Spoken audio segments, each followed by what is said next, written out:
looking into limited reports of incoming call delays on iPhone X. Apple is looking into a limited number of reports from users experiencing delays with incoming phone calls on the iPhone X, the company said in a statement, after the issues were highlighted by the Financial Times today.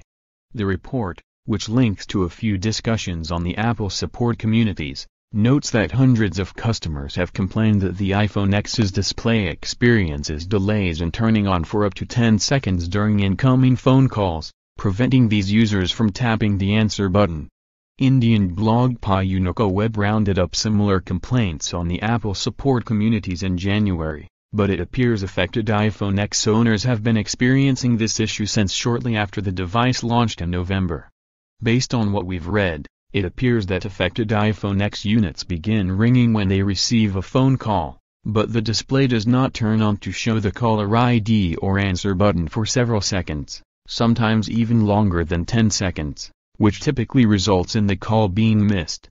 The issue doesn't appear to be fixed in the latest iOS 11.2.5 software update, and based on the complaints, it would appear that all versions back to at least iOS 11.2 are affected. Earlier versions of iOS 11 could be affected too.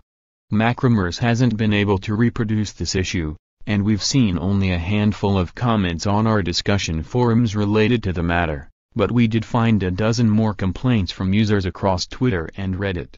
We've reached out to Apple to ask for an update when it has more information to share.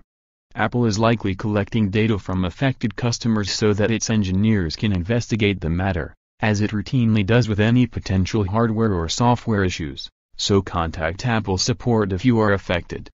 The issue likely can and will be addressed in a future software update. Apple has dealt with a number of iPhone X hardware and software issues in recent months, some more widespread than others, including a defect causing green lines to appear on some displays, temporary unresponsiveness in cold temperatures, and the rear-facing camera failing to autofocus. Last week, reports broke that Apple has decided to delay some new features planned for iOS 12 until next year so that it can double down on the performance and quality of the iPhone and iPad operating system in the near term. Related roundup, iPhone Stig, Apple Support Community's Buyer's Guide, iPhone X, Buy Now.